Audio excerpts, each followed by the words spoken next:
লোক আসা যাওয়া করে। কিছুদিন আগে আমরা বাড়িতে দেখা গেছে যে রাস্তাটা থাকতো কিন্তু সবসময় পুলিশ টহল দিত, কিন্তু রাস্তা তো করতে পারে না, ডাকা যেতে হয়েছে এই কারণে। আরো কারণ জঙ্গল হইতে এখান থেকে যাইতে মানুষ আচ্ছা করতে পারে না, কোনো সমস্যা দিনে বলে বইতে এই অবস্থা। এই রাস্তা জাতীয় সড়ক থেকে এখানে খানায় বাড়ি হয়ে ইয়াত গেছে, বজুর গেছে, বজুর তেল সময় গেছে।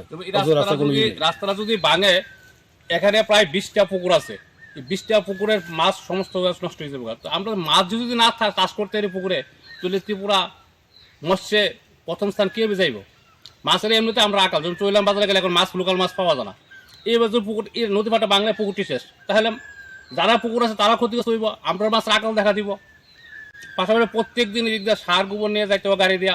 এখন ধান কাটবো, ধান কাটলে ধান লিয়ে গাড়ি ধান লয়ে যাইব, এটাও হইতো না, সব সম্ভব বদ্ধ হয়ে যাবো গা। এরপরে এই পাটটা বাংলা যেমন আমার বাড়ির কাছে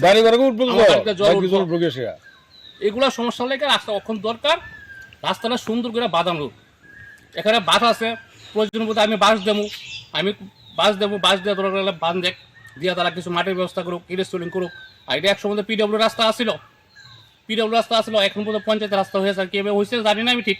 তবে রাস্তাটা দেওয়া প্রতিদিন সকালে চৈলাম স্কুলের স্টুডেন্ট, জাঙ্গালে স্কুলের স্টুডেন্ট এখান থেকে আসা যাওয়া করে, প্রাইভেট টিউটরের বাড়ির যা, তারা যদি রাস্তায় না থাকে তারা কীভাবে যাবে বাচ্চা ছেলে মেয়েগুলি?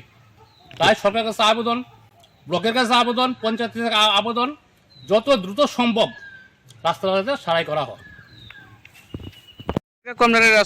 রাস্তা কিছু বলতে আজকে থেকে এক সপ্তাহ আগে বড় প্লাট হয়েছে, এই রাস্তাটা বাইঙ্গা নদী বেঁচে গেছে এবং নদীটা সংস্কার করে না। এখানকার রাস্তা দিয়ে আমরা নদীর পার প্রায় 100-200 খানি জমি আছে, মানুষ এই টাইমে যে সার লইয়া যা গুফর বার লইয়া যাওয়া লাগে, নদীতে একটা ফুল পর্যন্ত নাই, ফুল ডবে ওরা অনেক বছর যাবত দাবি, কিন্তু রাস্তা কোনো ফুলের কোনো ব্যবস্থা নাই।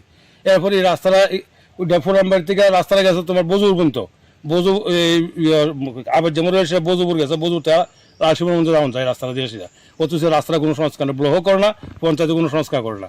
সংস্কার করলে তো কৃষক উপকৃত হতো বা জনসাধারণ এখান চলাফেরা করে তার উপকৃত হতো।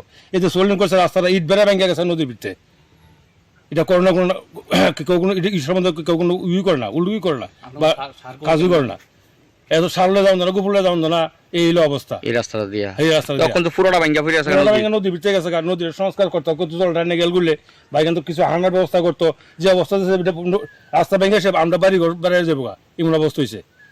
এখানে পুকুর আছে, পুকুর বেড়ায় ভাঙবো, নয়তো বা ইটের ব্যবস্থা করো, এটা যে কোনো একটা কাজ তো সমস্যা তো করতেই হবে। আমরা কৃষকরা সব দিকে মাইর খেতে আছি, কৃষক তো আছে, আপনারা বাড়ি ঘর তো যাবো, যেভাবে ভাঙতেছে নদী, এক ধাক্কায় পুরা জল আমরা বাড়ি করে উঠবো, তাহলে আমরা কি সমস্যা আছি? এটার প্রতি তো কেউ কোনো নিতে আসে না। এটা কোন জায়গা? এটা উত্তর চললাম পুরান বাড়ি 1 নম্বর ওয়ার্ড। তাহলে আপনারা বিডিও বা পঞ্চায়েত কেউ আইসেনি? না, আমার মধ্যে কেউ আইসে না, আমার মধ্যে কেউ দেখছো না, জানা হয়েছে কিন্তু আমার মধ্যে কেউ দেখছে না। তাহলে আপনারা কি চাইতেছেন? রাস্তাটা যাতে সংস্কার করো।